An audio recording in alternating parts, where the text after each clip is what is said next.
O xornalista destaca que na profesión hai que ser molestos porque hai que contar a verdade que os poderosos non queren que se saiba.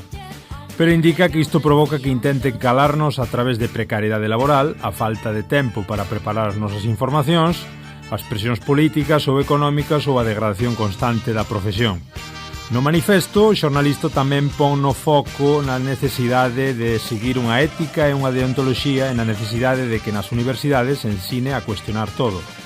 Se non nos cuestionamos todo, non facemos ben o noso traballo. Se non temos o tempo e os medios para facelo, non nos están a deixar facer ben o noso traballo, explica.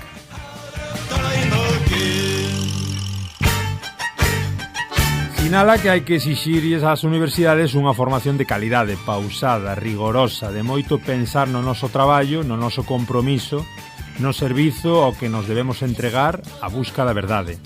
E tamén aos que lexislan a valorar esa educación. Hoxe máis que nunca temos que protexer a nosa profesión, a liberdade, temos que reclamar o noso sitio na sociedade. Sen unha prensa libre, sen xornalistas libres, non teremos nunca unha sociedade libre, finaliza.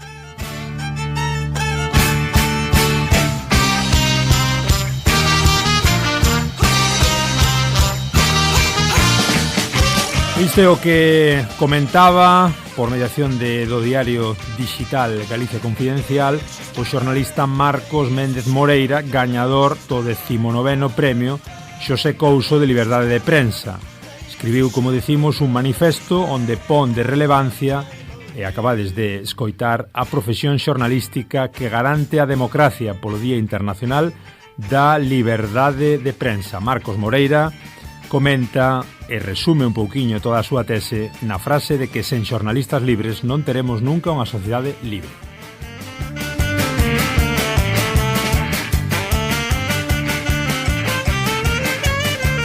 Ola, ola, como estades? Que tal? Eu son Germán Estévez, o xermano a portuguesa, e hoxe, como podedes intuir, falamos de xornalismo, falamos de medios de comunicación e moitas veces medios de incomunicación ou medios de información que ás veces se convirten en medios de desinformación. Falámolo desde o punto de vista galego e desde o punto de vista portugués, falámolo na teoría e tamén o falamos da práctica. Creemos que vai ser un programa que vos vai encantar.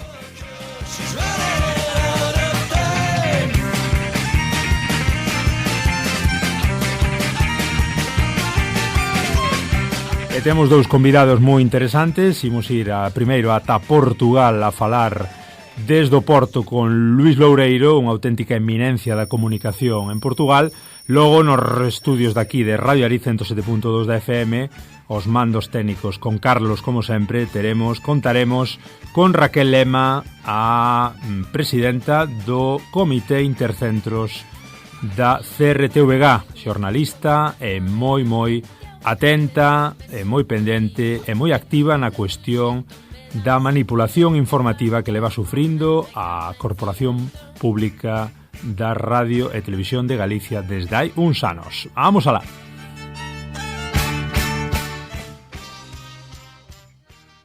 Moi ben, e aquí estamos neste programa de hoxe co primeiro convidado para falar de medios, para falar de información e de desinformación.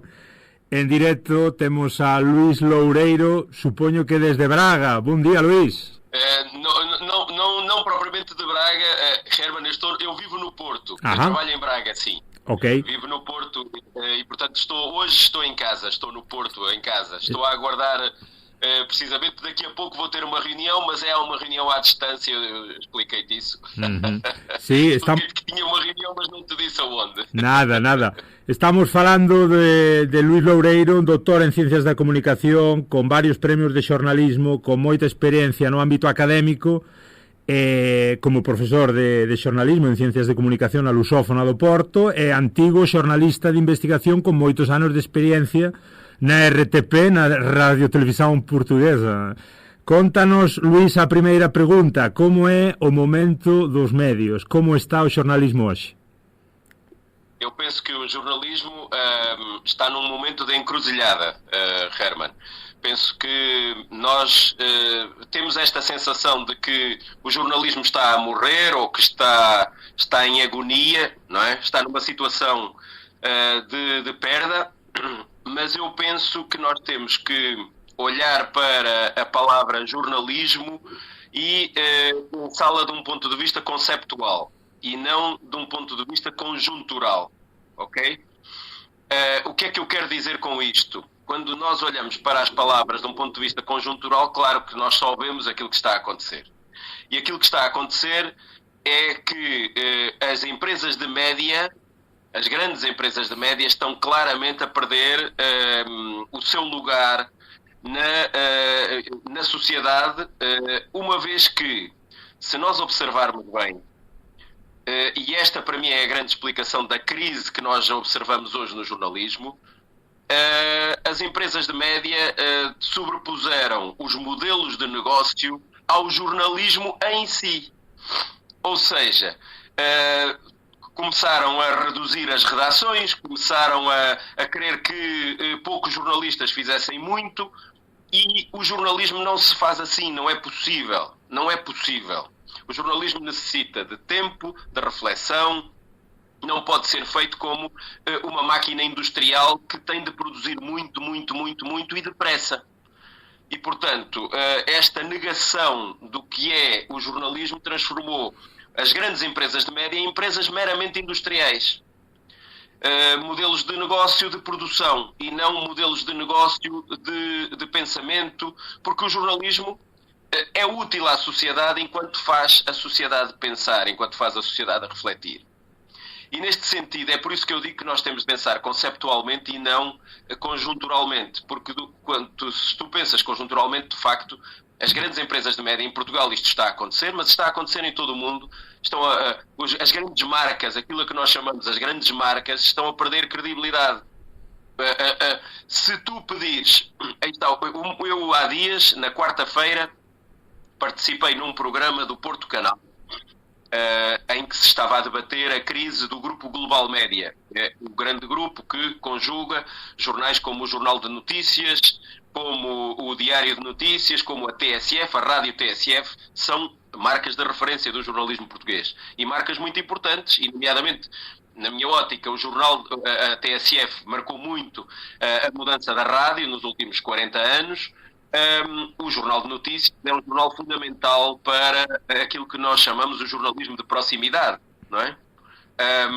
Só que estas marcas, de facto, têm sido engolidas pela lógica de produção industrial e, na verdade, a TSF marcou muita diferença há 40 anos, há 30 anos, mas agora já não marca diferença nenhuma. Nós temos de ser honestos, temos de observar. Não, é claro que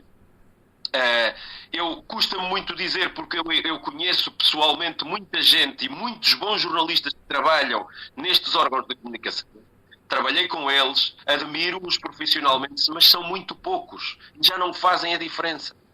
Eles são basicamente instrumentos de uma marca, de uma perpetuação de uma marca que já está a perder a sua consistência junto do público. E um dos elementos, uma das coisas que aconteceu muito engraçada no programa do Porto Canal foi que eles tinham uma repórter no exterior. Portanto, o programa tinha 2 convidados em estúdio, era eu e um antigo companheiro de trabalho que faz parte atualmente, o Augusto Correia, que é membro do Conselho de Redação do Jornal de Notícias. Portanto, havia um debate em estúdio, uma entrevista, portanto, um conjunto de opiniões nossas em estúdio, e depois havia uma chamada ao público em geral, através de uma repórter que estava em direto na estação da Trindade do metro do Porto. E então, essa repórter ia falando com pessoas. E uma das coisas que se notou nessas pessoas, Herman, foi, em muitas delas, o absoluto divórcio relativamente aos jornais. As pessoas já não querem saber. Se desaparece um jornal, as pessoas não querem saber. Já não lhes diz nada. E a minha questão é, quando é que tu te divorcias de alguém ou de alguma coisa? É quando perdes a ligação afetiva. É quando perdes a ligação, não é? O jornal era importante. Tu agora não vês ninguém a pegar num jornal para ler. Tu, se fizeres nessa reportagem que o Porto Canal estava a fazer, as pessoas estavam na estação de metro do Porto e não vi nenhuma com um jornal na mão. Nenhuma. É óbvio que as pessoas claro, têm a sua vida, o seu corre-corre, etc. Não têm tempo para ler, as pessoas perderam esse hábito da leitura, perderam esse hábito, mas acima de tudo perderam essa relação com os médias, essa relação afetiva com os médias. Esa é a cuestión, Luís. Podemos falar do fin da prensa escrita e tamén vale a pena con este panorama estudar xornalismo? Que lle decimos aos alumnos que queren comezar na profesión? Essa pergunta é muito, muito interessante, Herman, porque é a pergunta que eu me coloco agora ao ensinar estudantes de jornalismo. Eu acho que vale a pena ensinar jornalismo. E eu continuo a transmitir aos meus estudantes a ideia de que o jornalismo vai ser o que eles fizerem e não aquele que muitas vezes nós achamos que é.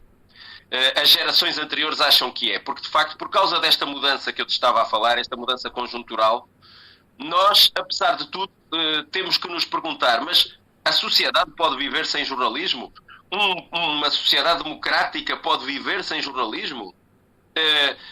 Eu digo, a resposta é obviamente não. Obviamente não há alternativa. Nós podemos nas academias, na produção científica, investigar, como eu ando a investigar o jornalismo, chegando sempre à mesma conclusão. Não há ainda nada no universo comunicacional que substitua o jornalismo. Não há nada. O jornalismo é um universo à parte na comunicação. E é um universo à parte porque tem um conjunto de características que o tornam único e que são as características que o ligam ao exercício da democracia e da cidadania. Não há no universo comunicacional outra fórmula que nos provoca esta ligação com a democracia e com a cidadania. Não é? Portanto, o que nós temos é que pensar conceptualmente o jornalismo, pensar que ele pode incorporar mudanças organizacionais, que é o que estamos a ver, não é? Grandes organizações que estão em perda, mas dentro destas mudanças organizacionais há novos projetos, há novas formas, novas abordagens ao jornalismo que nós temos que observar atentamente e que temos de estimular. E como é que nós estimulamos? Estimulamos desde logo a partir da criatividade dos mais novos, a partir daquilo que eles nos possam trazer.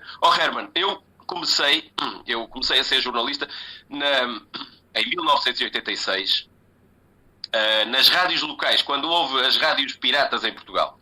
Ok? Não sei se no território espanhol, na Galiza, etc., o fenómeno terá sido mais ou menos na mesma altura, provavelmente. Mas também vocês já tinham as autonomias, portanto já havia as autonomias, era um pouco diferente. Aqui em Portugal é um território sem autonomias, apenas a Madeira e os Açores, não é? São regiões autonómicas, mas de resto o território continental português é uno, não é? Não tem divisões administrativas a esse nível. E, portanto, surgiram as rádios locais, as rádios piratas. Eram mesmo piratas quando eu comecei. Não é? Era mesmo anti-lei, contra a lei. E nós trouxemos uma nova linguagem. Eu lembro-me que eu aprendi do zero, aprendi com os colegas que tinha à volta. E nós trouxemos novas linguagens. Houve sempre incorporação de novas linguagens. E, portanto, essas novas linguagens depois refletiram-se nos anos 90 do século passado, na década de 2000. E, portanto, estas renovações das novas gerações, aquilo que são novas realidades, não há problema nenhum. Nós temos de saber incorporá-las. E as novas linguaxes, Luís, están agora nas redes, é dicir, é xornalismo o que fai un perfil, unha persoa que está facendo esa especie de xornalismo de cidadanía que comentabas, que publica en Twitter, que publica en Instagram. Podemos dicir que iso é xornalismo tamén, ou é xente que se dedica a ver a vida pasar e comentar? Ora bem, nós se olharmos para as fronteiras tradicionais do jornalismo, a resposta é não. Isso à partida, em princípio, será uma espécie de comunicação que utiliza alguns dispositivos do jornalismo para se fazer. No entanto, quando eu penso do ponto de vista conceptual, que é a proposta que eu faço, é que se pense do ponto de vista conceptual, provavelmente é importante nós observarmos o que é que essas pessoas e o que é que esses pequenos grupos de cidadãos estão a fazer Porque provavelmente sim, nós vamos ter que chamar a isso jornalismo. Provavelmente sim, nós vamos ter que considerar que um jornalismo engajado, um jornalismo envolvido em causas, um jornalismo envolvido, está desde logo na causa da democracia, um jornalismo envolvido na discussão destas grandes opções que os nossos governos estão a tomar em nosso nome. Por exemplo, hoje, tu sabes, destes bombardeamentos aos Houthis no Iémen, nos Estados Unidos e pelo Reino Unido. Nós estamos a observar um mundo em que são lançadas guerras nos últimos anos, muitas delas em nosso nome, ou em que são lançadas ideias para a opinião pública que parecem não ter discussão. E é importante haver um jornalismo que possa fazer, digamos, a crítica exatamente, o escrutínio. Aí está. Se nós não temos os grandes média a fazê-lo, porque depois o discurso parece todo igual, se nós lermos o Jornal de Notícias, o Jornal Público, se virmos a SIC, a RTP, a TVI, se virmos a TVE, se lermos o El País, é tudo igual. Então, se é tudo igual, porque é que é tudo igual? O jornalismo nunca foi sobre ser tudo igual. O jornalismo sempre foi sobre distinção, sobre escrutínio. E quem faz escrutínio, e tu tiveste neste programa uma pessoa que eu adoro, com quem trabalhei muitos anos e tenho muita honra de ter feito parte da minha carreira como jornalista com ela, que é a Sandra Felgueiras. A Sandra Felgueiras é uma jornalista que mantém este espírito de ir à procura da diferença. O jornalismo é este escrutínio, e todo o escrutínio do poder, de quem está no poder e dos discursos do poder, é jornalismo. Então, se isto é jornalismo, se sempre foi jornalismo, então porque é que nós agora dizemos, porque é um cidadão ou porque é um grupo de cidadãos a fazê-lo e não porque é uma empresa de média que se demitiu da sua função? Se são pessoas, já não é jornalismo. Eu penso que há que fazer este pensamento conceptual, Herman. Penso que é preciso fazermos esta mudança conceptual. Justo porque... Por exemplo, está um podcast que pense criticamente a sociedade. Eu considero hoje um podcast como o teu muito mais jornalístico do que aquilo que leio na maior parte das páginas do El País. Estás a perceber? Obrigado. Mira, unha cousa, Luís, agora xustamente que comentas a Sandra Felgueiras, Sandra estivo moitos anos na RTP, saiu un pouco bruscamente da canale pública portuguesa. Tú tamén estuveches moitos anos na RTP, 24 anos, non? 24 anos, fixestes o Sexta ás 9, que é un programa documentario importantísimo de investigación. A miña pregunta é, hai aínda espazo para poder investigar, para poder facer ese tipo de programas? Cal é o momento da RTP? Hai manipulación, hai complicacións? Contanos un pouco. Ora bem, a nossa experiência foi de facto muito negativa na fase final do programa, a partir do momento em que nós lançámos a investigação ao lítio, ao dossiê do lítio. Até aí nós estávamos a fazer o nosso trabalho e, apesar de o trabalho do jornalismo de investigação não fazer amigos, nunca faz amigos, nunca.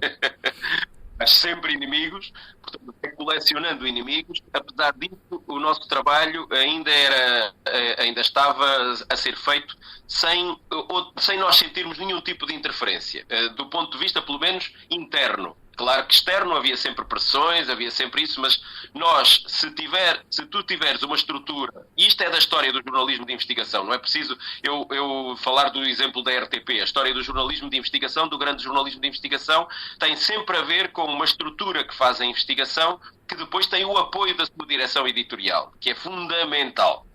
Faz parte da história do jornalismo de investigação. Há a história do Watergate, por exemplo, Herman.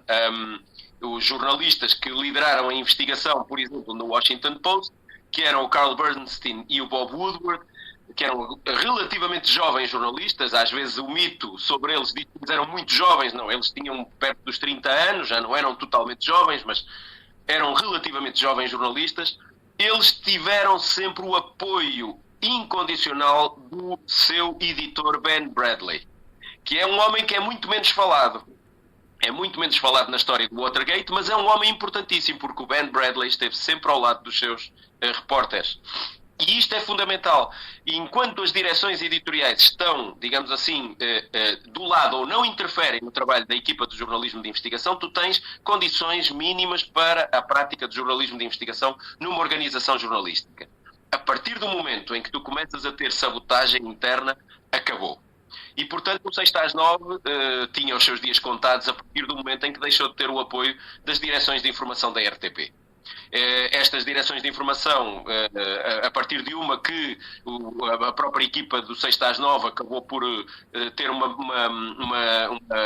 digamos, uma intervenção pública muito importante de denúncia dessa sabotagem, essa direção de informação foi demitida, ou demitiu-se, mas a direção de informação que veio a seguir também não nos apoiou. Portanto, também a direção de informação que veio a seguir optou por uma estratégia mais inteligente de desgaste emocional, de desgaste, ou seja, não dando meios à equipa, não dando apoio, a equipa sentiu-se sempre sozinha a partir de 2019, 2020, e, portanto, o fim estava anunciado.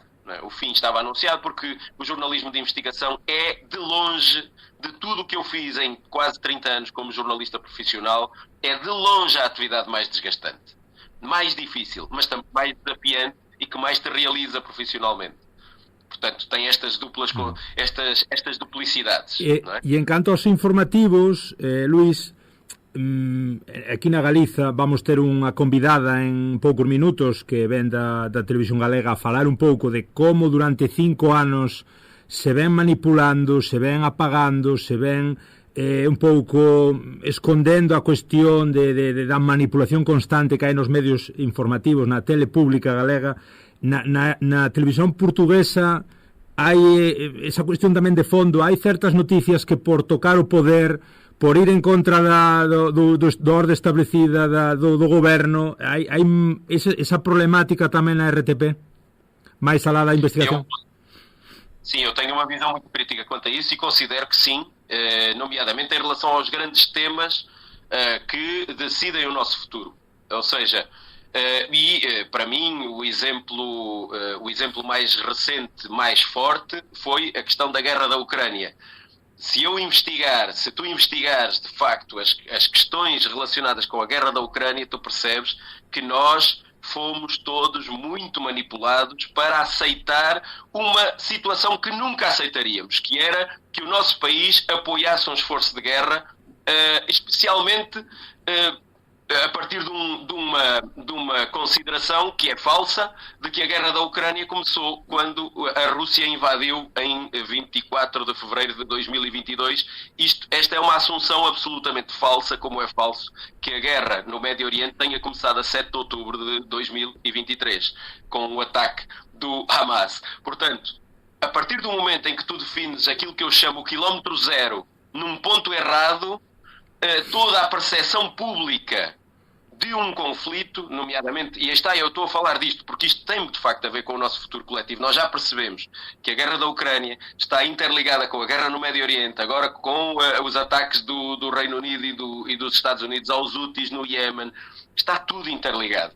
E, portanto, como estas coisas estão interligadas e têm a ver com os interesses da indústria de armas, com os grandes interesses de manutenção do poder geopolítico global, etc., etc. Se nós tivéssemos dados que nos deveriam ser dados pelos grandes média, a RTP, em Portugal, pelas grandes televisões, pelos grandes jornais, etc., se nós tivéssemos esses dados, nós, se calhar, mais dificilmente, se nós soubéssemos que na Ucrânia existem populações que estão a ser bombardeadas desde 2014 porque discordam de uma mudança de regime que aconteceu em Kiev nesse ano, se nós soubéssemos disto, nós se calhar questionávamos pelo menos a posição dos nossos governos relativamente a isto. E o facto de milhões e milhões e milhões de euros dos nossos impostos estarem a ser canalizados para a indústria de armas norte-americana e para o armamento europeu, a criação de uma indústria de armas na Europa, no fundo, para o alimentar de uma escalada bélica que nos leva outra vez aos tempos da Guerra Fria, mas se calhar agora pior, porque na Guerra Fria, pelo menos, as pessoas lembravam-se que do outro lado estava uma potência nuclear e podia haver uma guerra nuclear que nos aniquilasse a todos. Agora parece que nós até nos esquecemos disto. E parece que nos esquecemos que estamos a lidar, eventualmente, com duas grandes potências nucleares, como a Rússia e a China, que, se nós nos envolvermos diretamente em conflito com eles, o mais provável é irmos nadar para o Atlântico para nos salvarmos. Não é? Sim, nada, un par de preguntiñas máis, que sei que o teu tempo é limitado, Luís. En relación a Galicia e Portugal, sabes que este é un programa transfronteirizo que nos gusta un pouco poñer en contacto as dúas beiras do Miño. En que medida o xornalismo contribuiu negativamente, penso eu, a este descoñecemento do que se nos queixa tanta xente dun e do outro lado?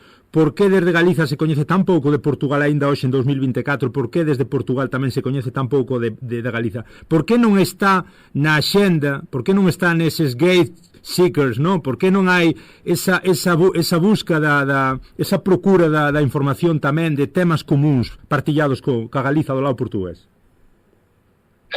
Herman, é uma pergunta muito importante e muito interessante, e eu acho que tem a ver exatamente com a forma, e isto está estudado também. Os média, eu penso que os média têm um grande contributo para isso, um contributo negativo, ou seja, os média também se relacionam, negativo a este nível, pôr em contacto e perceber que o Norte de Portugal e a Galiza têm muito mais pontos de contacto do que pontos de divergência. É uma situação problemática do ponto de vista da criação de espaços de identidade, que eventualmente alguns deles serão artificiais, nomeadamente os espaços de identidade nacionais, não é? Os portugueses não têm problema nenhum em ser portugueses, à partida, mas identificam-se muito. Eu, por exemplo, eu já te disse, eu sempre que posso, eu vou para a Galiza e gosto muito de estar na Galiza. Sinto-me em casa, sinto-me como se estivesse em casa. E isto não me surpreende, ou seja, porque existe uma grande proximidade cultural, histórica. Claro que, agora do lado português, eu falo do lado português, não posso...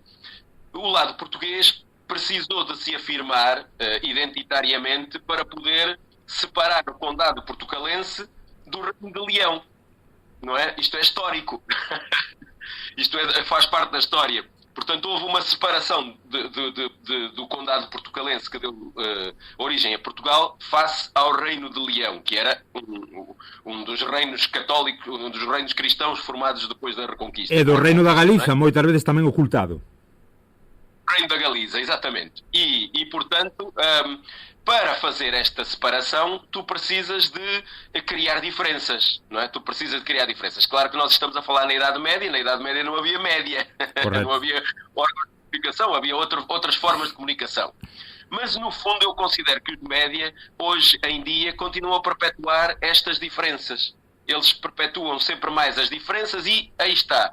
O facto de tu não noticiares, não haver uma atenção noticiosa do que se passa do outro lado da fronteira, o facto de eu aqui saber muito pouco sobre a política galega, sobre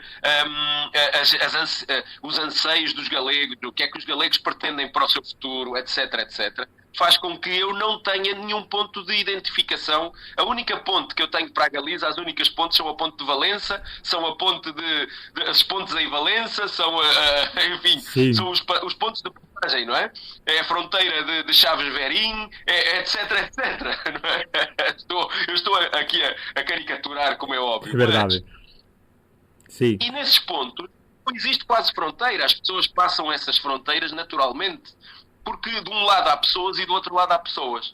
E há anseios comuns e há certamente lutas comuns que poderiam ser vividas mais intensamente dos dois lados. Só que a afirmação dessas lutas comuns é preciso que ela de algum modo esteja confinada aos espaços nacionais. E neste sentido os média, isto está estudado, não é? Assim como os média, eu estava a dar-te há pouco o exemplo da guerra da Ucrânia, os grandes média, está estudado isto, sempre alinharam, desde a guerra da Crimeia do século XIX, Herman, isto está estudado, século XIX, guerra da Crimeia, não tem nada a ver com agora, era uma guerra entre o Império Britânico e a Rússia. E desde essa guerra que está estudado que os média se alinham sempre pelo poder dos seus países, pela linha política que os seus países, pela matriz política dos seus países. E, portanto, os grandes média aqui não nos trazem nada. Normalmente o que nos trazem é uma espécie de afirmação identitária de uma nacionalidade, que, no caso dos portugueses, os portugueses sentem que existe, de facto, mas sentem que essa nacionalidade, mas por que não essa nacionalidade de algum modo ser, abraçar outras proveniências, pessoas que não estão no espaço nacional a que nós pertencemos, no espaço territorial nacional, mas que estão noutros espaços afetivos, por exemplo. Em espaços afetivos, é a tal coisa. A mim liga-me muito, eu quando falo da Galiza, falo da Galiza com um grande afeto, com um grande amor. Gosto muito da Galiza. Vou sempre para a Galiza, sempre que posso. Gosto da energia. Eu até digo, eu gosto muito da energia da Galiza. Acho que tem uma boa energia a Galiza. E este afeto que tu sentes é um afeto que, de algum modo, sim, tu tens razão. Eu não me sinto no estrangeiro, na Galiza. No entanto, a mim, os média, a forma como o meu espaço nacional mental está configurado, diz-me que quando eu vou à Galiza, vou ao estrangeiro. Non faz sentido, non é? Do ponto de vista afectivo non faz sentido. Dúas máis, e acabo. A primeira, tamén no momento conxuntural do que comentabas antes, que estamos nos anos 20 en medio de crises continuas, das guerras que comentas, a extrema direita está por riba do tabuleiro político, parecía que non ia haber maior problema en Portugal, xa se fala de Chega co amigo André Ventura a uns niveis de 15 a 16% de apoio. Como se vai desenvolver un pouquiño o escenario tamén en Portugal en relación á extrema direita que está colonizando o discurso en toda Europa en medio de tanta crise, tanta problemática social, como se está aproveitando? Cal é o espacio para os próximos anos? Como ves a cuestión, Luís? Penso desde logo, eu penso a partir dos média do que a partir da política, de uma análise política, ok? Eu penso que tu colocaste o ponto certo, Herman, na tua pergunta, que é a forma como as extremas-direitas estão, ou a extrema-direita está a colonizar o discurso. E isto é claramente um problema mediático, não é? É claramente um problema mediático exatamente por causa daquele modelo industrial de funcionamento dos média. Claro que depois nós podemos olhar o outro lado, como é que eles percebem este modelo industrial tão bem e o utilizam bem, mas o problema dos média é este. O funcionamento industrial dos média, produção, informação, faz com que essa informação se reduza a frases-chave, a ideias simples e, portanto, o texto praticamente perdeu para a imagem.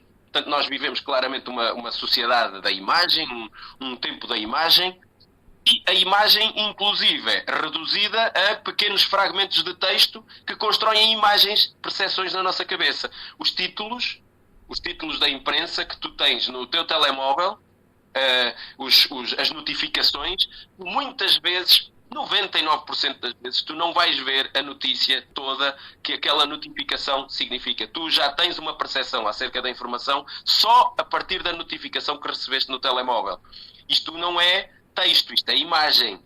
Nós é que pensamos que ainda é texto, mas é imagem. Ou seja, são imagens imediatamente criadas na tua cabeça. Ora, se quem utiliza na comunicação política este instrumento de forma mais eficaz é precisamente quem tem ideias simples para transmitir, ideias básicas, claro que essa comunicação política vai vencer. Vai ser mais eficaz e mais eficaz e mais eficaz. Porque o problema é depois desconstruir essa comunicação política. Porque tu só podes desconstruir essa comunicação política com ideias. E as ideias são profundas, as ideias são complexas, as ideias não são simples. As ideias podem tornar-se simples de comunicar, mas primeiro precisam de ser pensadas na sua complexidade. E o problema da extrema-direita é que a extrema-direita já te oferece ideias simples, comunicadas de forma simples. E, portanto, os média atuais, os grandes média atuais, involuntariamente, muito provavelmente, mas involuntariamente, são dos principais responsáveis da propagação desta simplicidade destas mensagens. Claro que se eu digo que o problema, sei lá, em Portugal o Chega, o problema é dos ciganos, ou o problema é dos estrangeiros que nos estão a tirar o trabalho, isto é uma frase simples, Herman, cabe numa notificação de telemóvel. E o problema é como é que eu desconstruo isto? Percebes? Como é que tu vais desconstruir esta ideia? Porque isto já é uma ideia, uma imagem que fica na cabeça das pessoas. E as pessoas olham à sua volta e, se olharem para o outro, para o diferente como uma ameaça, aí está. Se eu olhar para o galego como uma ameaça, eu não me vou relacionar, eu vou ser muito mais alvo de frases-chave simples, ideias simples, que me afastam do galego. E como loitamos, Luís, contra a xente, as persoas que nos estean escoitando e digan, bueno, estes dous, o Herman e o Luís, son dous xornalistas, dous comunicadores de esquerdas que negan a evidencia, é dicir, esas etiquetas tamén, esas etiquetas que colocan o xornalismo libre, independente, sempre virado cara á esquerda. Olha, eu costumo dizer que é quase inevitável que um jornalista que não assuma funções de poder naturalmente vá para a esquerda, por uma razão simples, porque tu tens sempre, como jornalista, a obrigação de reclamar para ti o espaço de reflexão da sociedade.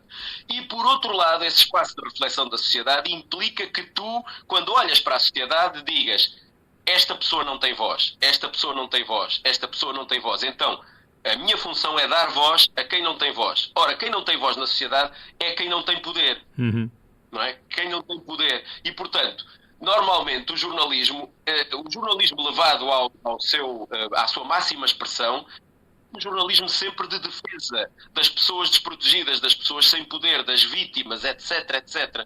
É sempre esse jornalismo. E este jornalismo, evidentemente, que está bem situado junto daqueles que não têm poder. E quem é que não tem poder? Normalmente são as pessoas que não têm acesso ao poder. E o poder é o quê? O poder é o poder económico, o poder é o poder político, o poder é o poder judicial, o poder é o poder das elites, não é? Portanto, quem não pertence às elites normalmente está mais desprotegido. Obviamente que quem considera que são essas vozes que precisam de vir à esfera pública e precisam de ter também uma expressão pública, claro que é muito difícil tu seres de extrema-direita ou tu considerares que te encontras num espectro político à direita, quando o teu pensamento já é este, estás a perceber? É um pensamento natural. E eu não tenho que ser comunista, não tenho que ser... Não há aqui nenhum tipo de ideologia de esquerda subjacente ou de adesão a uma opção política muito definida. Não. Isto é um pensamento que naturalmente nos faz derivar mais para um pensamento crítico da sociedade, para um pensamento crítico que pensa sempre a sociedade como algo em que toda a gente merece oportunidades iguais, não é? Em que toda a gente merece ter uma oportunidade. E a última, Luís, como ves esas oportunidades das que falas desde o punto de vista do xornalismo e da construción da sociedade, dunha sociedade máis libre, da vigilancia do poder, como ves a cuestión para 2030, por exemplo, para 2040, que por onde van ir un pouco os tiros que se di, e vénseme á cabeza se o modelo non deberá ser ese da BBC, digo a nivel europeo, de construir unha marca pública independente de verdade. Sim, esse seria o modelo ideal, o modelo em que nós, através de modelos de financiamento públicos, pudéssemos criar órgãos de comunicação, marcas importantes, que pudessem, de facto, ter meios humanos, físicos, tecnológicos, etc., para fazer esse trabalho, para ir à procura das sociedades e dar voz às sociedades, para compreender as sociedades no seu todo. Eu não sou muito otimista a esse nível, no entanto, porque há sempre muito a tentação da captura pelos Estados de algo que... É assim, não é pelos Estados. O Estado não é um problema. O problema são os governos. É verdade. Não é? Eu quando disse captura pelos Estados, decidi corrigir. Não, é a captura pelos governos. Não é pelos Estados. Os Estados somos nós. Se o Estado se manifestasse na sua plenitude como cidadania, os governos não poderiam capturar os grandes meios de comunicação pública, mas agora sim, mas o modelo público, um modelo de financiamento através do público, digamos assim, é a única forma viável que eu vejo de nós podermos ter uma comunicação democrática, abrangente, que possa, aí está, dar voz a toda a gente na sociedade. Porque quando tu silenciares vozes, tu já não estás a viver em democracia. Isso não tenhas a menor dúvida. Luís, obrigadísimo polo teu tempo, graciñas, sabemos que tes moito que facer, que tes agora outra reunión, investigador, docente universitario, gran comunicador, foi un espectáculo falar contigo e até a próxima. Estamos en contacto. Foi um espetáculo para mim também. também a ouvir-te e conhecer-te agora pessoalmente e desejo muitas felicidades para o teu programa. Acho que eu já o disse e tentei fundamentá-lo. É através de reflexões como aquelas que tu propões, Herman, que nós faremos avançar a cidadania através do jornalismo. Um grande abraço para ti e parabéns pelo teu trabalho. Obrigadísimo, en consonancia ca música que querías. Deixamos agora o programa con ese tema de Sergio Godiño, O primeiro día, en honor a ti tamén. Un abrazo. Muito obrigado. Chao, chao. Dá-se a volta ao medo e dá-se a volta ao mundo. Diz-se do passado que está moribundo. Bebe-se o alento num copo sem fundo e vem-nos à memória uma frase batida. Hoje é o primeiro dia do resto da tua vida. Hoje é o primeiro dia do resto da tua vida.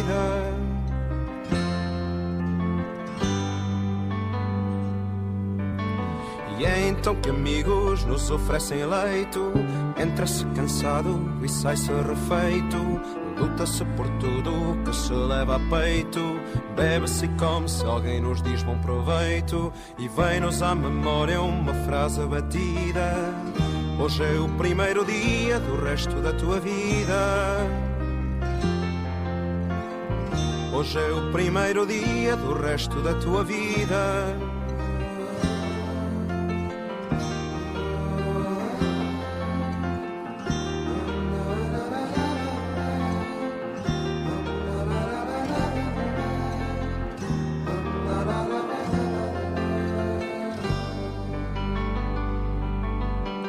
Depois vem cansaços e o corpo fraqueja.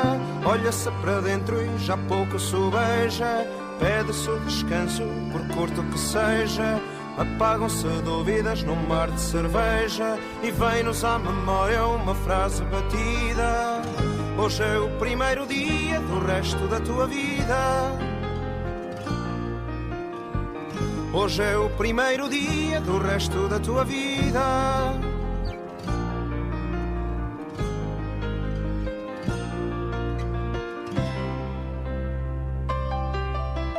E é fim de uma escolha, faz-se um desafio. Enfrenta-se a vida de fio a pavio. Navega-se sem mar, sem vela ou navio. Bebe-se a coragem até de um copo vazio. E vem-nos à memória uma frase batida. Hoje é o primeiro dia do resto da tua vida. Hoje é o primeiro dia do resto da tua vida.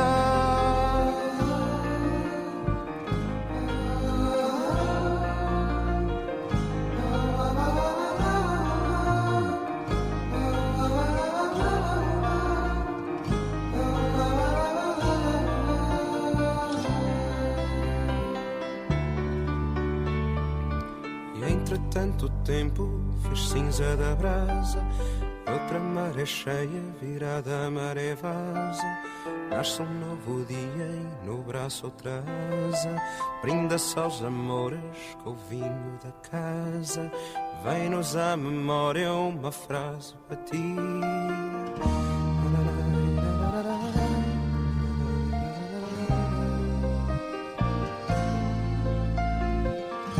Hoje é o primeiro dia do resto da tua vida.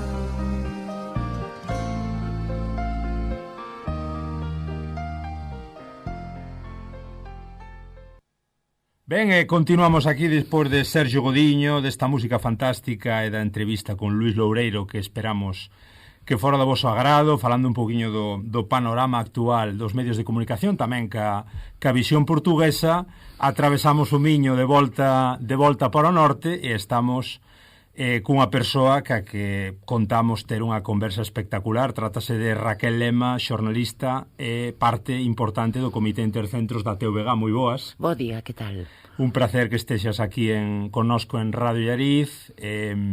O primeiro, contanos un pouco cal é a problemática actual do Comité Intercentros que ti representas, en que encrucillada, acábanos de falar un pouco Luís Loureiro tamén, da encrucillada dos medios, da problemática da RTP, a nivel galego, cal é a encrucillada e cal é o momento actual da TVG?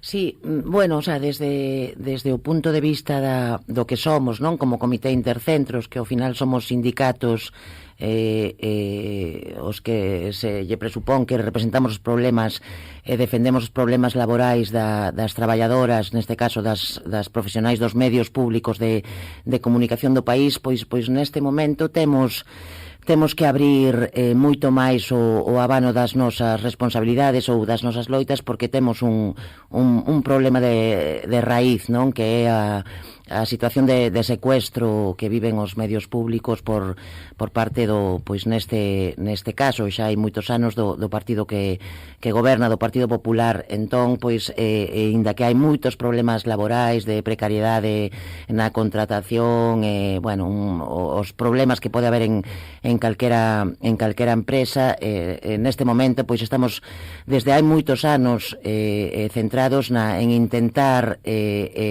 rescatar os medios públicos deste secuestro, non? Porque non estamos servindo para o que debemos de servir, que é para atender para informar, entreter e comunicar a cidadanía cunha misión de servizo público, non?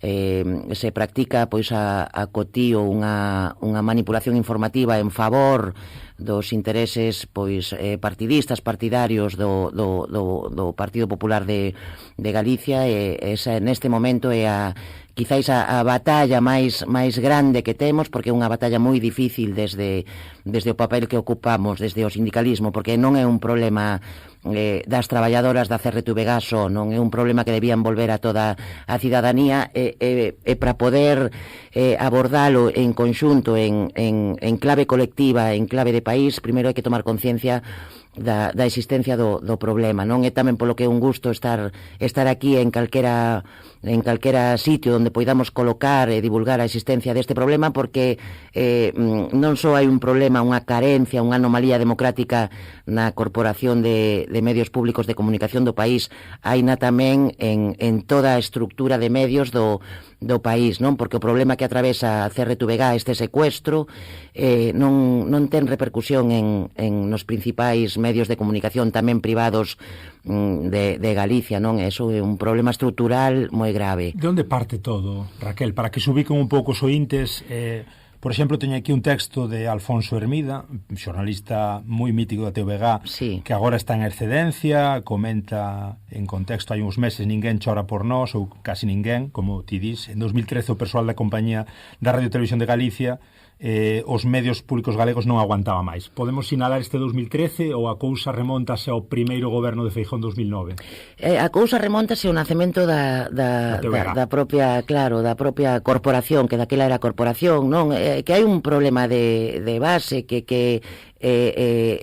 nesta tradición pseudo-democrática ou post-franquista se están utilizando, se concebiron os medios públicos de comunicación desde o primeiro día dunha maneira errónea, non somos servizo público, estamos ao servizo e ás ordes do partido que goberna desde o día que naceu a CRTVG en 1985.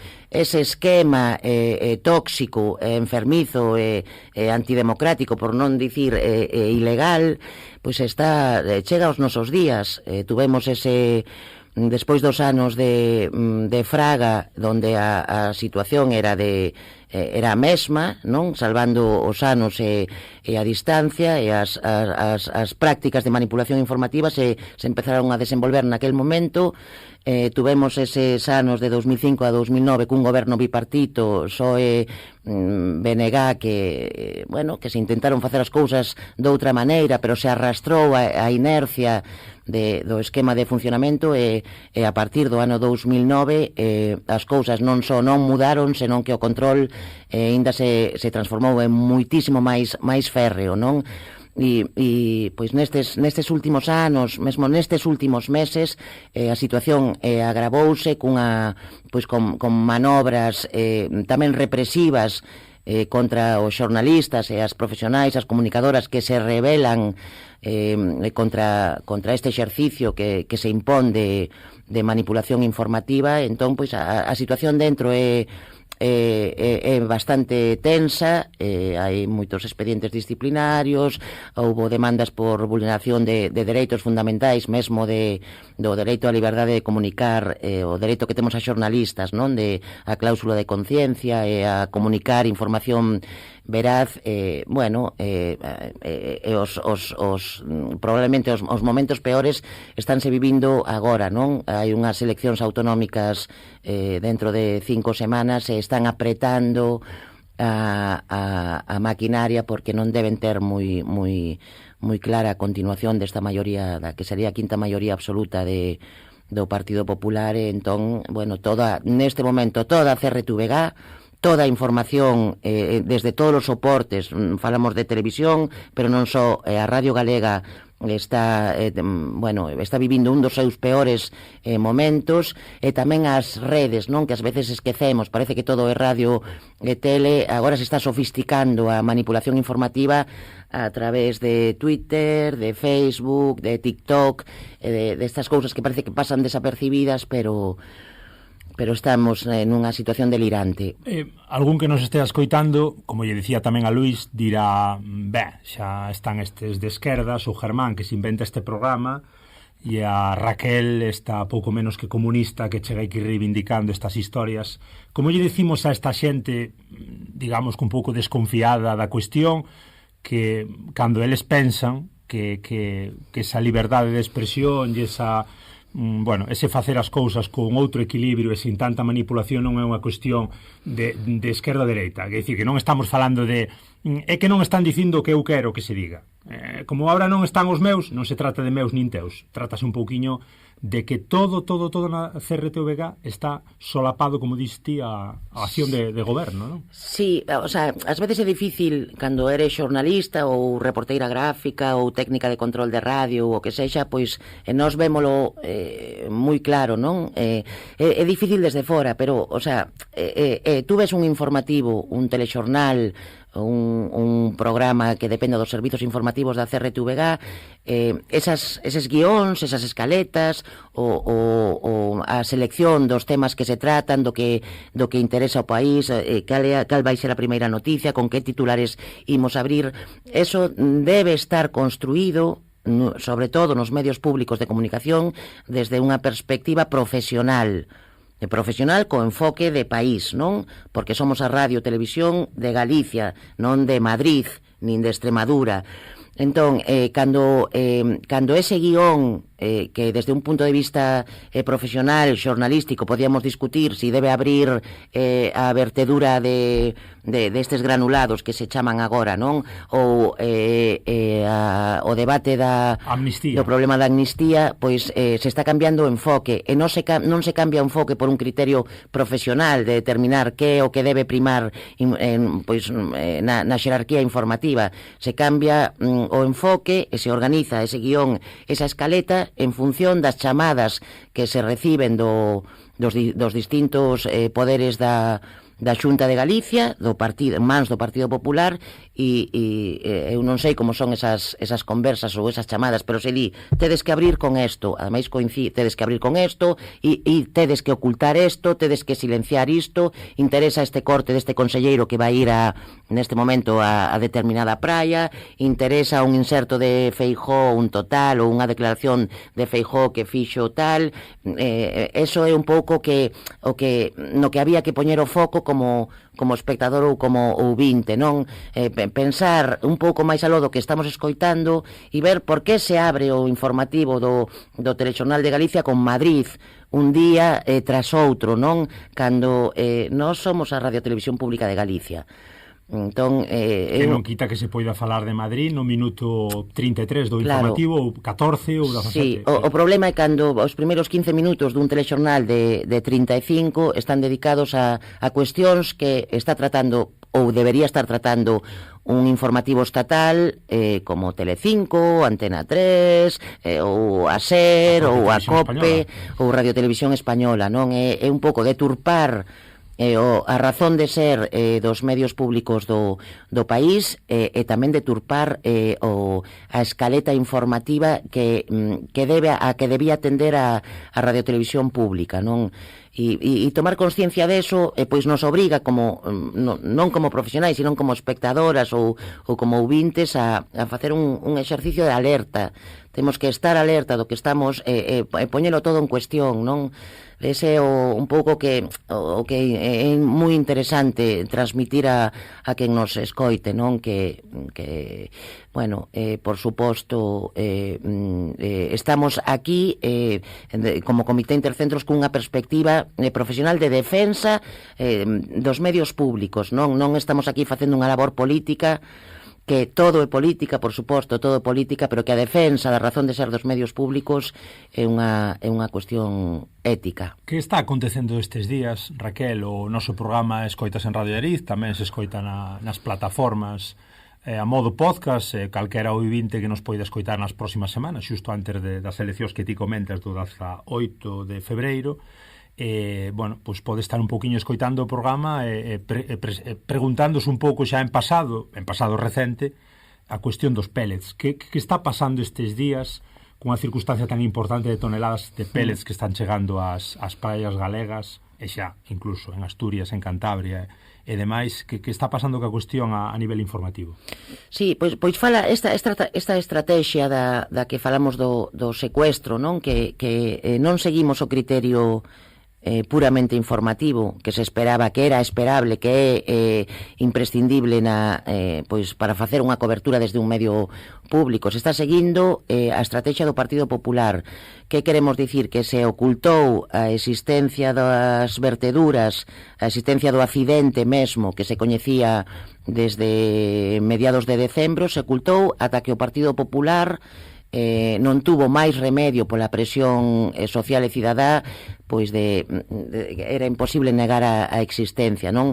Entón, os informativos da Radio Galega e da Televisión de Galicia están seguindo as ordes do Partido Popular, tamén na estrategia da cobertura informativa, non? Se empeza a cubrir o problema cando o Partido Popular empeza a recoñecer a existencia do problema, non só senón que se sigue tanto, se fai tanto seguidismo da estrategia ou da posición de comunicación tamén do Partido Popular que o que poñemos o foco nas declaracións e na posición do goberno, sempre atacando a posición ou a estrategia da oposición, non?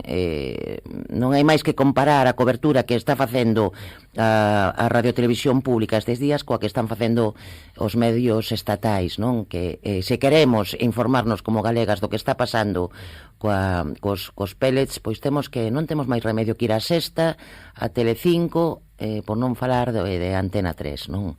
Está sendo unha especie de Prestige 2.0, 20 anos despois, 21 anos? Sí, quizáis... a nivel informativo, digo. A nivel informativo, bueno, daquela aínda tiñamos cámaras despregadas en distintos puntos, non? Agora só as cámaras, por exemplo, da Televisión de Galicia e os micros da Radio Galega só están donde está o conselleiro ou donde di a Consellería de Medio Ambiente que debemos estar, non?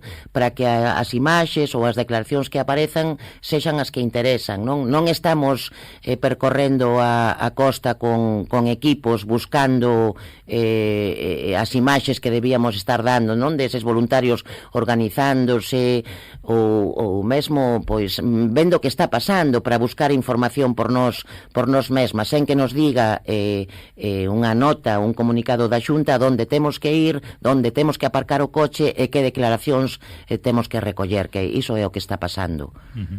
Que son os venres negros, Raquel? Falamos de casi 300 concentracións todos os venres, sobre que se reivindica? Sí, pois mira, hoxe venres, creo que hoxe o número 200, a semana 269, non? Na que se está, eso é un movimento de de traballadores e traballadoras que creceu, que agromou por fora do Comité Intercentros. Eu non podo, de alguna maneira, eu non son portavoz de Defende a Galega, porque Defende a Galega é moito máis amplio que os sindicatos que estamos no Comité Intercentros, non? Inda que representamos a todas as traballadoras.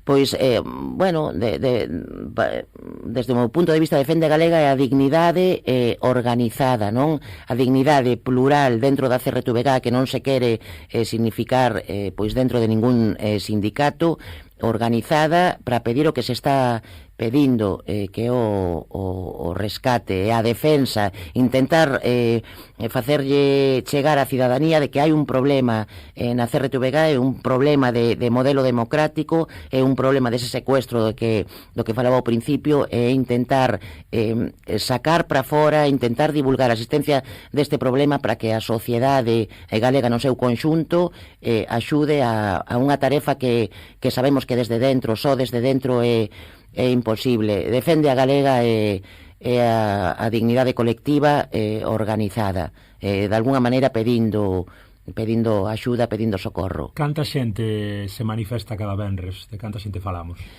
Pois, bueno, as fotos están aí. Eu non me dedico como se dedican os represores da empresa a facer listaxes sobre cantos van, si faltan 3, si 18 xa colleron medo.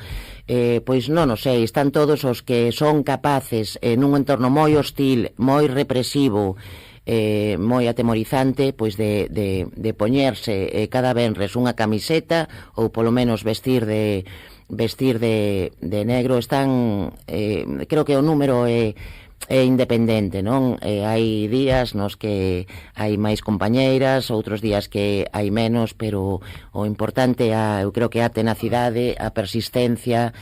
Bueno, aí está Defende a Galega facendo un traballo que hai que facer, que é moi loable, sobre todo porque bueno, estamos falando de que pasa factura, non? Moitas das compañeiras que se puxeron a camiseta desde hai 5 anos atravesan ostracismo, represión, non se lles dá carga de traballo, entón eso é pois doblemente meritorio. Justamente o que te iba a preguntar, un pouco nesa circunstancia de estar reivindicando constantemente. O segundo, o paso seguinte é un pouco casi unha especie de moving laboral, non? É dicir, que non nos interesa que esta xente sexa moi visible. Sí, o sea, de feito temos moitos casos vivos e activos, non? Incluso xudicializados. Agora as últimas manobras represivas moi duras da empresa foi trasladar a compañeiros e a compañeiras de medio, non? Falamos de xente que levaba pois 30 anos traballando en televisión, movela dun día para outro a radio, ou da radio á tele, ou da tele á web.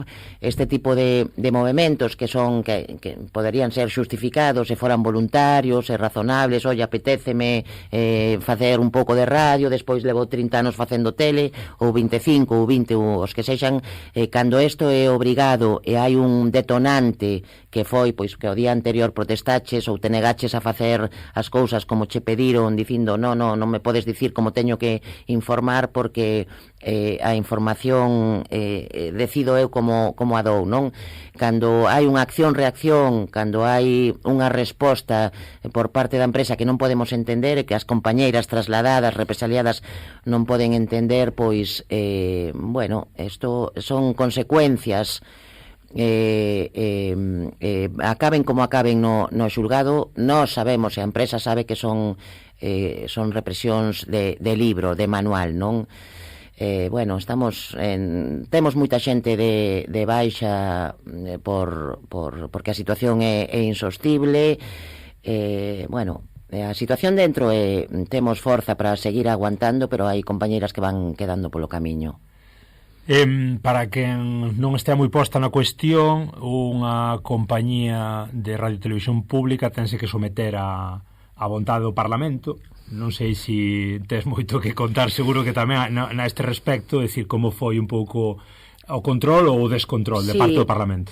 Claro, o sea,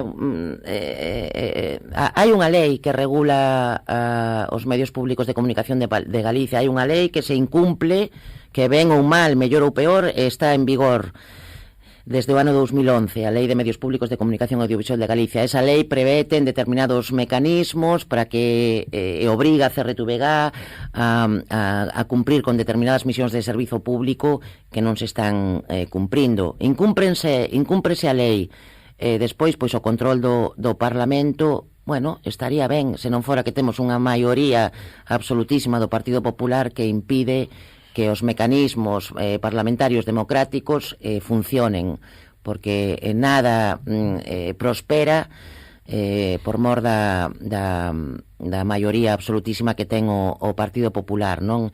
Neste sentido, pois, é unha eiva democrática, é algo que hai que corrixir na lei, o nomeamento do director xeral, mesmo o nomeamento do Consello de Administración, e habería que avanzar tamén, non, nas leis das que nos vamos dotando en democracia. Cando as leis están aí e non serven para nada porque se incumpren e non pasa nada, pois debemos ir avanzando pouco a pouco e poñendo foco sobre que cousas non serven para nada nunha lei, empezar a modificalas, non? Bueno, neste sentido, a situación é a que é pola maioría absolutísima que ten o Partido Popular. Cantos cargos son directamente colocados un pouco desde arriba? Falas do director xeral? Sí, bueno, pois temos unha amplísima estrutura directiva colocada a dedo, nomeada polo director xeral, ronda as 40 persoas, que son a estrutura de alta dirección, digamos. Das 40 persoas, todas traballan pois a favor de todo este secuestro, non? Que estamos dicindo secuestro, hai outros problemas que son o desmantelamento local, territorial, a falta de medios, a falta de ausencia cada día. Prácticamente xa non temos produción propia, non? Produción propia, enténdase que son programas, parte da programación das 24 horas de programación que ten, por exemplo, a Televisión de Galicia, pois todo eso que a xente ve pois é unha mínima porcentaxe, está feita con traballadoras e con medios propios, non? O resto está todo subcontratado e repartido a produtoras amigas, maioritariamente a produtoras amigas, en concursos públicos abertos. Entón, bueno, hai moitos problemas. Un deles é a estrutura directiva, que nestes momentos, ademais, pois coincide que houbo pois unha sentenza do Tribunal Superior de Xustiza de Galicia que recoñece, que está dicindo, apuntando a que toda menos 4 ou 5 persoas que debían ser nomeadas directamente polo director xeral, que o resto da estrutura directiva debía ser nomeada entre o persoal interno, non? De cadro vía concurso. Entón, bueno, neste momento tamén está xudicialmente ou xurídicamente está moi comprometida a estrutura directiva de CRTVG, que esperamos que avancen as accións xudiciais que hai interpostas contra esta situación anómala, e que poidamos de alguna maneira retomar eses traballos de dirección que está facendo agora mesmo xente posta a dedo polo Partido Popular e polo seu máximo representante na CRTVG, que é o director xeral, e que poidamos as traballadoras da CRTVG asumir a xestión de determinadas direccións que debían estar en mans de xente da casa, non? De traballadoras da casa. Falas da produción propia, falas desas correspondencias, desas corresponsalías locais. Penso que Ferrol e Pontevedra continúan pechadas. E Burela tamén. Ferrol, Pontevedra e Burela, sí. Comentaba neste interesante artigo que vos recomendamos desta especie de columna de Alfonso Hermida, que se esta situación ocurrise na TV3 apareceríamos nas principais cabeceras de Galicia. Sí. Eu encontrolle moito sinsentido, a vez que moito oportuna este comentario. Sí, ¿no? Claro, o sea, moitas veces sabemos máis de Puigdemont ou de Junqueras nestes últimos anos que quen son os nosos conselleiros. Acabámoslo de ver, sai agora nos medios, bueno, algunha vez o conselleiro do Mar, poñemos cara por primeira vez. É dicir, esa estrategia foi clara, non? que non se fale. Isto como cando lle din ao árbitro que non se fale de ti, que pases inadvertido. Sí, bueno, o sea, eu creo que tamén neste momento, isto é unha avaliación persoal, eu creo que a estrategia do Partido Popular pasa tamén mesmo porque ninguén se entere de que Rueda é o candidato, non?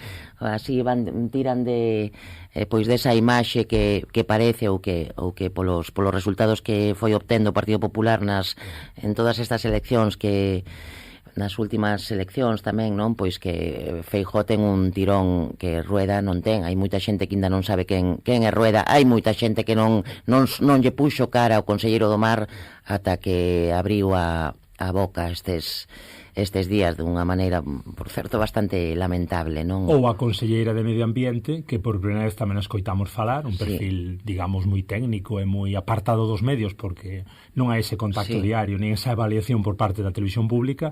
Escoitámola nunha intervención moi interesante na SER con Ángeles Barceló, bastante complicada e complexa, non? Sí, o sea, tamén xa se lle viu a Ángeles Barceló a dificultade, e tamén é eso, a dificultade que ten o Partido Popular cando non ten o cariño co que se tratan os problemas do Partido Popular nos medios públicos, non? Nunca se lle fan preguntas incómodas, nunca se sitúan os problemas na xusta dimensión. Cando estes conselleiros saen do país e non están ante un medio dócil como a CRTVG, pois se lle ven as costuras.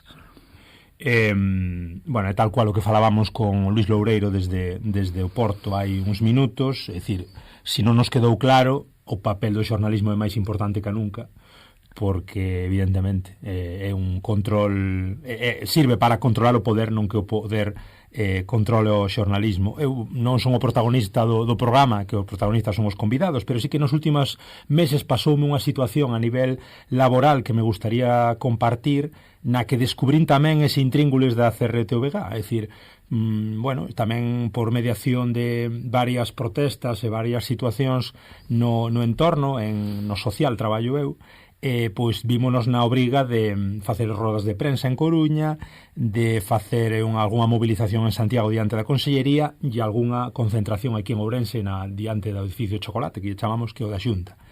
Non apareceu ningún medio, non apareceu ninguén da radio, ninguén da tele galega ante a citación. Apareceron outros medios. Claro, isto está moi ben cando cho contan, cando ves ti en primeira persoa xa empezas a darte conta da gravedade da circunstancia, que aparece, pois eu que sei, Onda Cero, Radio Nacional, aparece a La Región, ou aparece o Faro, ou contactas con todos os medios da CRTVG, ninguén te contesta, ninguén che di nada, e despois non aparecen para informar cando hai unha reivindicación de X número de traballadores que están dicindo, salarios congelados, precariedade, como comentabas ti, é dicir, é unha situación que eu encontrei moi dura. Sí, claro, cando se vive tamén, como Comité Intercentros tamén nos convocamos roldas de prensa para sacar para fora a situación dos medios públicos, están todos menos a TVG e a Radio Galega, non? Cando estás falando dos medios públicos do país, ese é o problema que ten todo o país, toda a sociedade organizada, toda a sociedade que se organice, hai unha ocultación de toda a problemática que lle poida afectar o Partido Popular, e isto é gravísimo. O sea, nos xa levamos anos dicindo que pasa que nos non somos as legisladoras. O que se está facendo aquí é isto é un delito. Están secuestrados os medios públicos por un grupo que neste momento é o Partido Popular. Isto debería ser un delito. As prácticas de manipulación informativa que se fan cada día podían estar tipificadas no Código Penal. E vulneración de dereitos fundamentais, Raquel, como a liberdade de expresión, tal e como se recoñeceu nunha sentencia do Tribunal Supremo de Galiza, non? Sí, hai un compañeiro, Carlos Jiménez, é unha sentenza creo que se fixo firme no ano 2019, que o que lle abriron unha atrapallada, un conto chino a través dun expediente disciplinario, non, por unha presunta incompatibilidade, porque el pois locutaba, puña a voz, traballou moitos anos en dobraxe, aparte de ser locutor da Radio Galega, non? Entón acusárono como de non pedir unha figura que hai que pedir en función pública, que é a compatibilidade para traballar en varios sitios, non? Bueno, abríronlle un expediente disciplinario, co resultado foi de 9 días de suspensión de emprego e soldo. Levouno o xudicializouno, non, para defenderse do que consideraba unha burda manobra represiva, e a xustiza recoñeceu, e xa é firme a sentenza, que foi unha represión por formar parte do movemento Defende a Galega, non, por ter unha participación moi activa nos venres negros. Isto é gravísimo. Esta sentenza é histórica a nivel do Estado español, e con esta sentenza había que abrir os informativos da TVG e da Radio Galega, non? Porque é a primeira vez que se condena a un medio de comunicación, neste caso, máis grave aínda, un medio de comunicación público, por represaliar a un traballador, por exercer a través da súa participación en Defende a Galega o seu dereito a liberdade de expresión. Por suposto, non se deu conta desta sentenza nin na tele nin na radio, pero que nin la voz de Galicia, o que falábamos da estrutura podre que ten toda a estrutura de comunicación do país, que está tamén a través desas subvencións que ainda acaba de repartir, non me acordo se son 40 millóns de euros o Partido Popular, o goberno acaba de repartir 40 millóns de euros uns días antes de convocar as eleccións, o medio máis que sae máis beneficiado do reparto desa tarta é a Voz de Galicia, que nestes 5 anos, máis de 5 anos, non considerou que debía recoller a existencia de Defende a Galega. Non hai ningunha soa liña en la Voz de Galicia que fale do movimento Defende a Galega, non? Entón, pois esta é a situación. Isto que nos pasa a nós é o que lle pasa ás compañeiras que están organizadas defendendo o medio ambiente, ou as compañeiras que están medio ambiente, minas, verteduras, eólicos, todo así, non? Outro tipo de movimentos, LGTB, calquera movimento que se organice no país legitimamente para defender un interés que sexa contrario ao Partido Popular, está silenciado e ocultado, non? Eso non existe. Entón, bueno, pois non sei que porcentaxe do país non está representada, non ten acceso, o dereito de acceso aos medios públicos, pero eu creo que somos máis da metade, polo menos. Falamos de prácticas sistemáticas de manipulación, vulneración de dereitos fundamentais, como dís, todo tipo de liberdades recoñecidas na Constitución e no Estatuto, nos códigos deontolóxicos da profesión.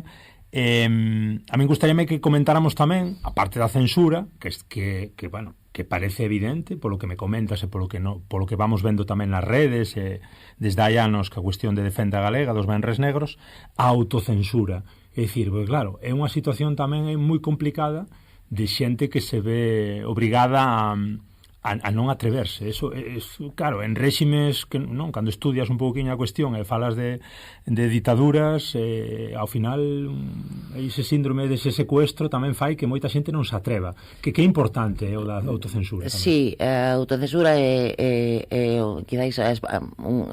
dramática, non? O sea, que un xornalista chegue a autocensurarse é dramática.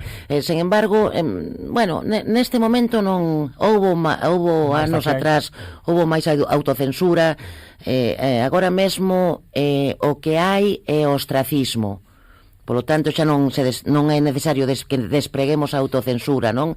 Porque hai moi poucas persoas, podemos chamarlles colaboracionistas, non? Ou mercenarios, chamámoslle nós ás veces internamente, que están nos postos clave da edición ou da dirección dos programas. O resto pois os soldados de AP, as redactoras de AP, xa non se nos dá esa carga de traballo, xa non se nos dá materia sensible, porque se sabe que hai unha oposición, se sabe que non se pode dicirlle a calquera redactor ou redactora como debe enfocar a noticia, que é o que interesa que saia. Entón, crearon un grupito de xente afín que ten unha carga de traballo moi superior, porque xa non reparten, como a materia informativa está totalmente deturpada, moi poucas persoas afíns á empresa e de confianza da empresa, da dirección, digamos, están concentrando o traballo sucio.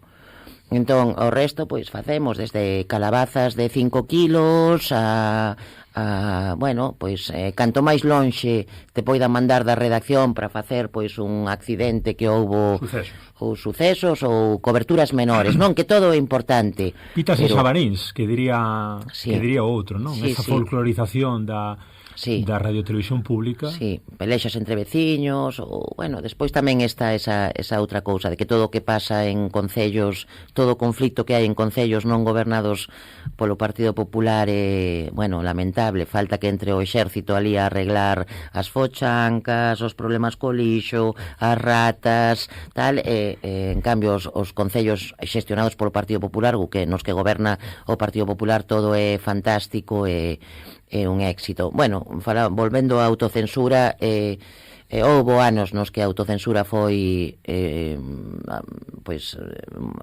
común na CRTVG. Agora non é tan necesaria, porque está concentrada en moi poucos traballadores a manipulación. E digo eu, para os escépticos, mes de febreiro, día 19, hai un cambio, un bipartito, un tripartito, que saíse esa teórica maioría polo outro lado, o PP vai á oposición. Como garantimos que non teña quen entre digamos, un pouco a idea de dicir, vou arrimar para o meu lado porque con este control eu aseguro anos no poder? Sí, bueno, eu son moi teño moita confianza se dá esa situación de que haxa un cambio de goberno e un bipartito, non? Eu creo que tanto o BNG como o PSDG aprenderon da experiencia que non foi boa dos anos nos que gobernaron con respecto aos medios públicos do ano 2005-2009, e ademais temos moita comunicación fluida, creo que sincera, a través de, non sei se coñecedes, houve unha gran manifestación o 5 de novembro de 2000 do ano 22 en defensa da CRTVG, hai unha plataforma organizada por unha CRTVG ao servizo do pobo, onde hai case 50 colectivos, 2 deles son o BNG e o PSDG. Estamos todos os colectivos en igualdade de digamos, é unha estrutura horizontal. O BNG e o PSDG neste momento eu acredito firmemente no seu compromiso con que de volver a tocar poder, a situación da CRTVG ten que ser democratizada, corrixida, desde logo non se poden seguir a reproducir os esquemas manipuladores, deturpadores da misión de servizo público, pois nos que nos meteu o Partido Popular, e non se poden volver a repetir os erros de 2005 a 2009. Hai poucos días tuvemos tamén unha entrevista, porque pedimos entrevistas tanto con Feijóo como con Ana Pontón como con Rueda, cos representantes dos 3 partidos que neste momento teñen representación parlamentaria. Cuido o subconsciente, dixeche Feijóo e Rueda. Rueda, Besteiro e Ana Pontón. Xa celebramos Feijóo está a outras cousas. Rueda non nos contestou, nin nos contestou. Besteiro intentou, por parte do PSDG, marcar unha xuntanza, aínda non acordamos un día. Xa celebramos a xuntanza con Ana Pontón bueno, nos lle dixemos que de darse ese escenario estaríamos a alerta e a expectativa, o sea, a nosa posición non é neste momento oportuna para axudarlle a oposición a tocar poder, non? A nosa posición é defender os medios públicos, goberne quen goberne. Eso creo que teñen clarísimo tanto o BNG como o PSDG, e nos confiamos como Comité Intercentros en que o escenario mudaría radicalmente. De todas maneiras estaríamos aí vigilantes, non? Desde logo. Estou xa acabando, está sendo unha charla espectacular. Claro, un pouco filosofando, non? Pero a cuestión do xornalismo sempre de fondo e a importancia que ten. Que lle decimos á xente que pensa que como na política os medios son todos iguais, que está tan desenganchada dos medios tradicionais ou que se refuxan nas redes, tamén ao final seguindo perfis de xornalistas que un pouco a nivel individual vai ás redes e depois vas tú pues, seguindo este ou aquel. Como canalizamos todo isto na ecuación de 2024 e a medio prazo para volver e dar valor a esos redes? Xa sei que non é fácil eso resumilo en poucos segundos, daría para unha conferencia, pero que liñas mestras che veñen á cabeza? Por onde debemos tirar si queremos recuperar un pouco o prestixio dos medios públicos? Sí, non sei, ao final, cando acudimos aos medios públicos, cando nos vemos moi apretadas, non? Cando a situación do país, a que sexa unha situación medioambiental, unha situación económica, unha crise como foi a COVID, non? É aí onde buscamos, onde os medios públicos son referente, non? Podían serlo tamén no entretemento, en outro tipo de competencias polo mercado, non? Que ao final son os ouvintes ou as espectadoras, pero os medios públicos son en democracia son unha ferramenta fundamental, non? De que como cidadáns debemos telos a man. Si se cumpriran coas misións que teñen, teríamos dereito de acceso, dereito de rectificación, teríamos a pluralidade de voces que necesitamos, pero sobre todo nas situacións máis duras que atravesan calquera país, pois neste caso Galicia, neste momento na vertedura, con este conflito que non sabemos como se vai desenvolver, se ainda vai tal, a nosa referencia informativa debía ser a radiotelevisión pública, non só porque non obedece non debía obedecer a un interés privado, como teñen os medios de comunicación privados que legitimamente obedecen a súa liña editorial, non? Inda que teñan que acompasar coa deontoloxía profesional.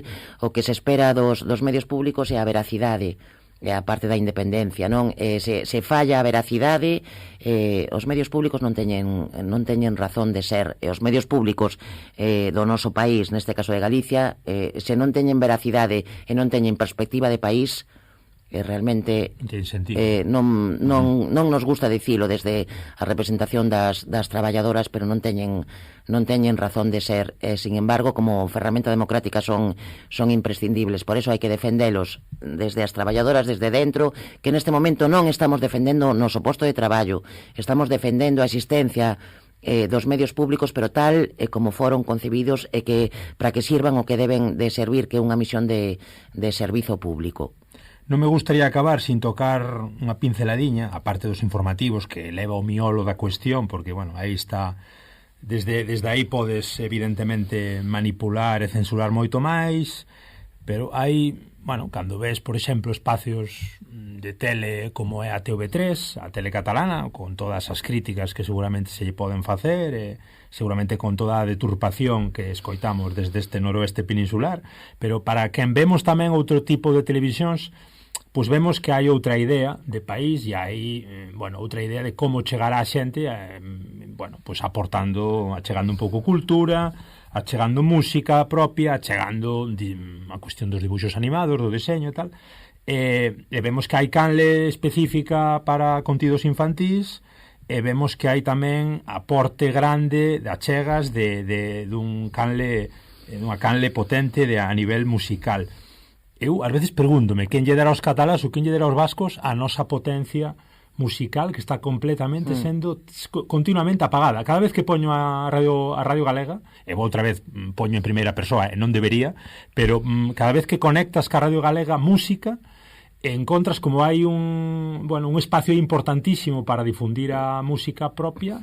Creo que aí atrás vía nas redes un estudio, o 70% de música en castelán, algo en inglés, o 15 ou 20, e uns rescoldos aí, un refugallo en galego. Sí, quizáis non sei se a música, as músicas do país, que ademais están tamén a través de músicas ao vivo representadas nesa plataforma por unha CRTVG ao Servizo do Pobo da que falamos antes, son unha das máis, foron durante todos estes anos, houve como unha estrategia de aniquilación de calquera espazo contedor que tuveran, no que non houbera máis remedio que darlle a cubillo, darlle amplificación ás músicas do país, pero non só, calquera manifestación cultural. O sea, neste momento a programación da radio e da tele, é certo que quedan non sei se testimonialmente algúns programas, pero o resto foi todo desaparecendo, non? Denunciámolo nestes últimos anos. Hai un programa, perdón Raquel, que foi premiado agora, nós fixemos un programa un día con Rebulir, que é unha asociación de aquí, da provincia, moi interesante a nivel de música tradicional, música folk, que lle deron un mérito, o sea, un premio moi meritorio a Lúmena Palleira. Creo que é un dos exemplos que queda aínda na Radio Galega de potenciar a música propia. Lúmena Palleira, Planeta Furancho, que era a máis enchía un oco dun determinado pois formato, non? Ou tipos de músicas que xa non teñen cabida, pero falamos tamén de outros formatos como Diario Cultural. O Diario Cultural da Radio Galega esnaquizárono na súa tal e como concebira no seu día na Romaní. Pois a compañeira que se encargaba da dirección deste programa partirono a cachos, intentaron eliminalo, ao ver que o mundo cultural se organizou en defensa do Diario Cultural, pois, reconduciron un pouco a machada que lle deron ao Diario Cultural, e agora pois vai en pequenos formatos ao longo da programación da Radio Galega.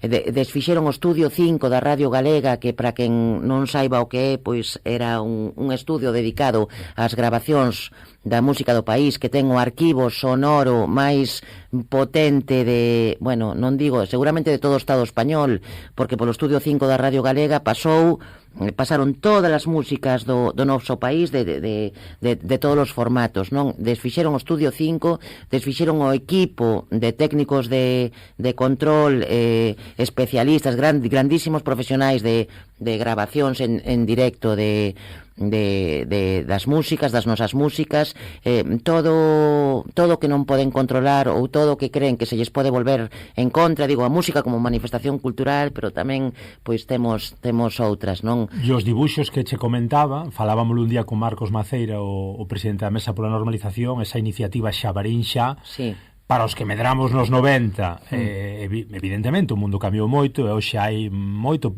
por onde coller e por onde poñer aos teus fillos dibuixos animados, non?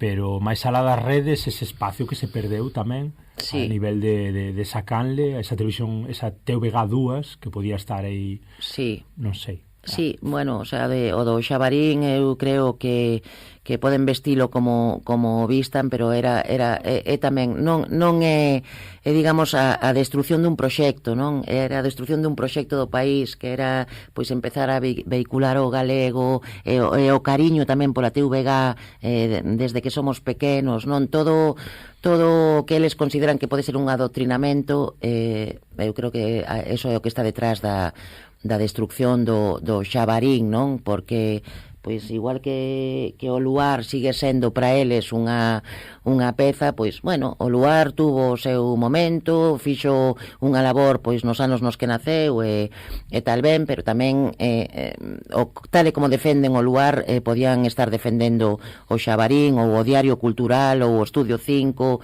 ou outros formatos que debían ser cuidados, mimados, por moito que evolucionen e se vayan adaptando ás novas realidades. Non todo que non poden controlar, digo controlar, non digo que non poidan controlar os equipos ou os profesionais que fan eses programas, é que o que non poden controlar é a xente que vai vir a intervir a eses programas, non? Por eso se foron cargando eses contedores, eses espazos, porque teñen medo E unha das últimas xa, sabes que este é un podcast, é un programa galaico-portugués, que nos gusta ter voces a norte e a sur, falamos da importancia que ten o espacio da Eurorrexión, e tamén, como lle preguntábamos a Luís hai un ratiño, hai un pouco, por que, dicíamos el, por que se sabe tan pouco da Galiza en Portugal, a importancia dos medios tamén para ese descoñecemento, a pregunta traslado xa agora a ti, por que se sabe tan pouco de Portugal na Galiza e a importancia tamén dos medios públicos nese descoñecemento.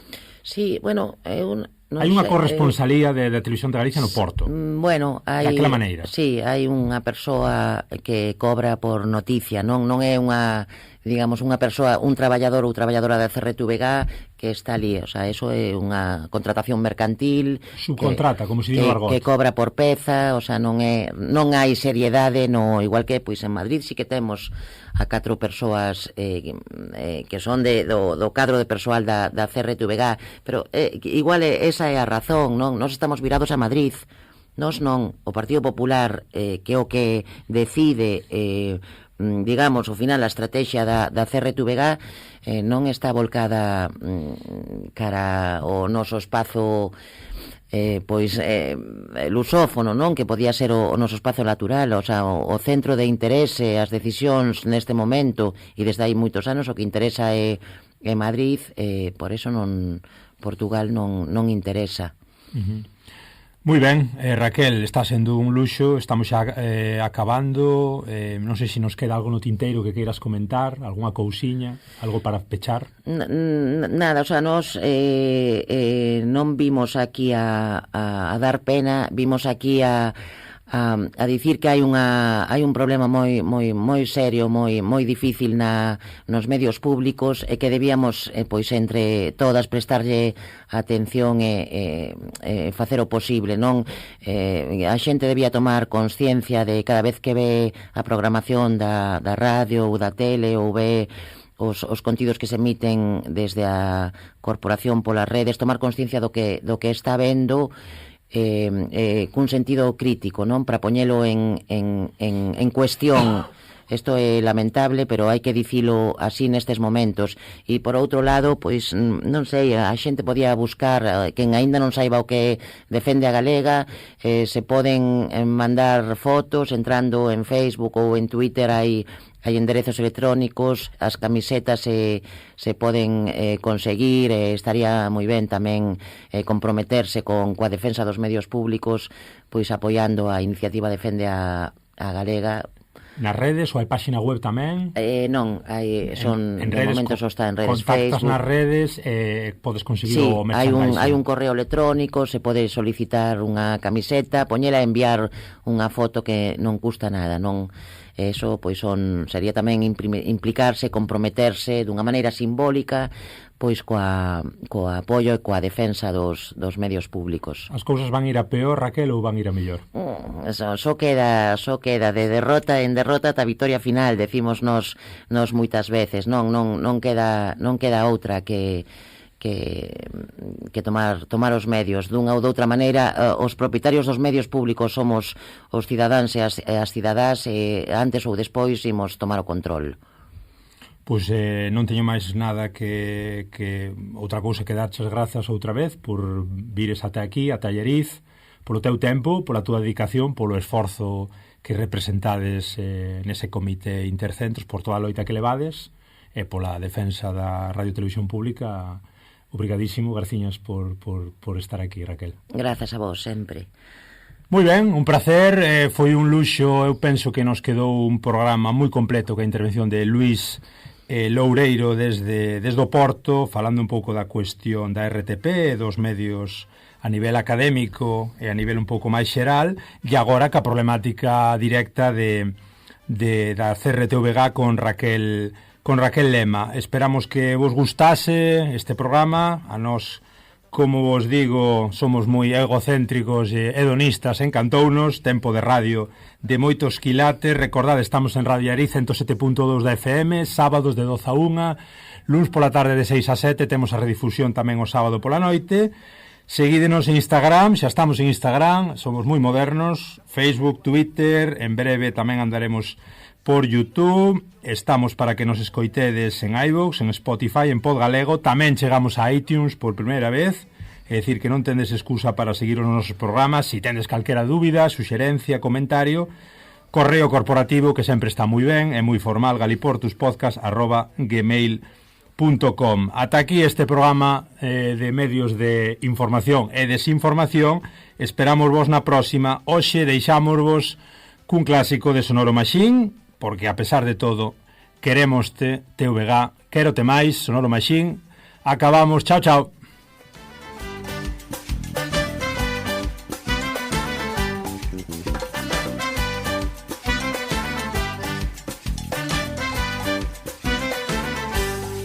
Boca un sorriso e nos ollos un candil que ninguén pode apagar. Cando corre xunto a min, o meu corpo trementeiro, tremen pernas, tremen mans, saime o corazón do peito, sei que a poderás toupar, a pintar arcos da bella de colores polo ar. Cando escribes o meu nome nun espello, nun cristal, ao encendermos unha radio, este son poder ouvir. Mírote os ollos de cote pra poderche así dicir: querote máis, querote máis, que a tortilla de patacas con xamón. Querote máis, querote máis, cada vez que me latexa o corazón. Querote máis, querote máis, que a tortilla de patacas con xamón.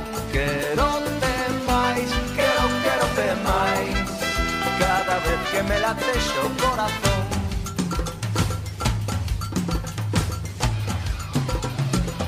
Maite zaitut, maite zaitut, que a tortilla de patacas con xamón. Maite zaitut, maite zaitut, cada vez que me latexa o corazón. Querote máis, querote máis, que a tortilla de patacas con xamón. Querote máis, querote máis, cada vez que me latexa o corazón.